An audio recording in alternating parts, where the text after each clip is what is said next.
Kwa hiyo natoa wito kwa wanachama wengine kuchukua kama mfano nao kutengeneza vitu vingine tofauti, ikiwa ni uhamasishaji au vikundi au kuwafuata wanachama mmoja mmoja, kuwahamasisha kujiunga na chama chetu, lakini pia kuwahamasisha kuunga mkono chama cha wananchi CUF.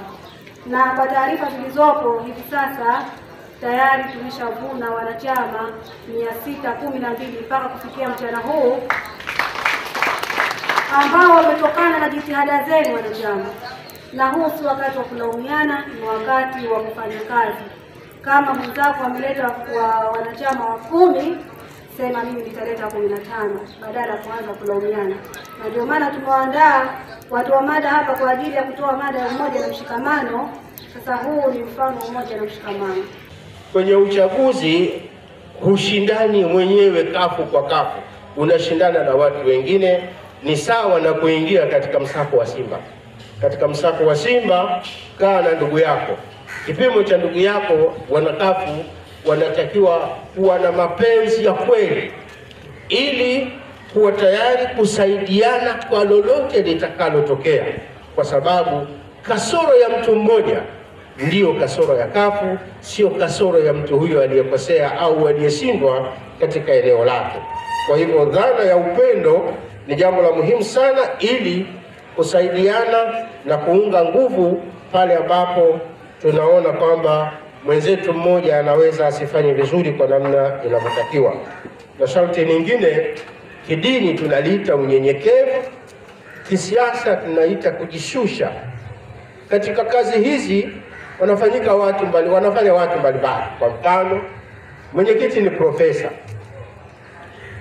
profesa. Kwenye medani hii ya kazi sote tunakuwa kitu kimoja.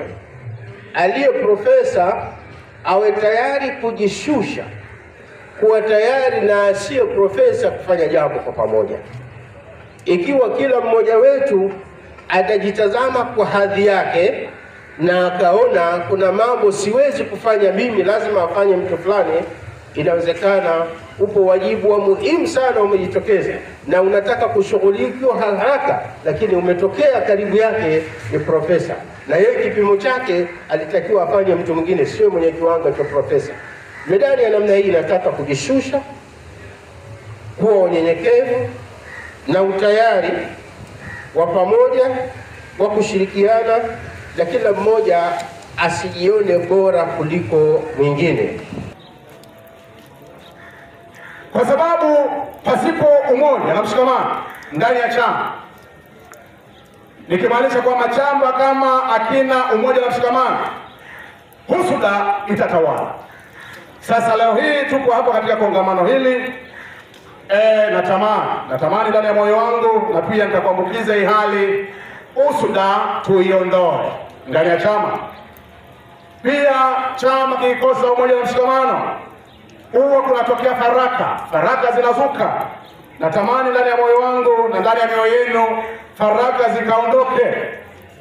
Pia chama kikikosa umoja na mshikamano, kuna masengenyo, hali ya masengenyo kuenea ndani ya chama ikaondolewe, lakini itaondolewa endapo tu chama kitakuwa na umoja na mshikamano.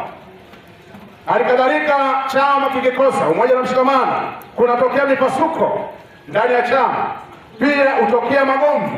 Natamani ndani ya moyo wangu, na pia natamani na wewe ndani ya moyo wako, ile hali ya umoja, hali ya mshikamano ikatawale, ili kusudi magomvi, mipasuko ndani ya chama ikaondolewe. Atakayeondoa mipasuko ndani ya chama, atakayeondoa magomvi, sio mtu mwingine wa kutoka mbali, ni wewe mwenyewe mwanachama wa CUF, ni wewe mwenyewe kiongozi wa CUF.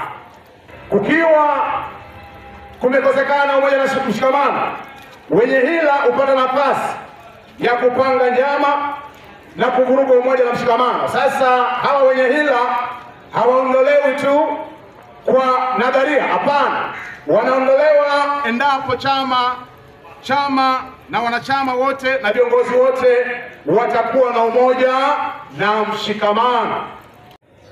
Tuko nalo leo ni kongamano la wanachama. Wanachama wamejikusanya wakaona iwepo sababu ya kukutana hapa kwa ajili ya kupeana maarifa. Ndugu zangu, mimi ni mwanachama wa chama cha wananchi CUF, na nafasi yangu ya uongozi ni mjumbe wa mkutano mkuu wa tawi langu. Lakini tokea tumetoka kwenye uchaguzi wa 2020 tunautafuta uchaguzi huu wa mwaka huu Oktoba 2025, yaliyotokea yalikuwa mazito. Tumekwenda katika hali kama hiyo, tukapata ganzi ya kisiasa, ganzi ambayo kwamba mwanachama yupo nyumba yake ndio ina ofisi ya tawi, lakini kutoka chumbani kwake kwenda katika kikao cha tawi anaona uvivu.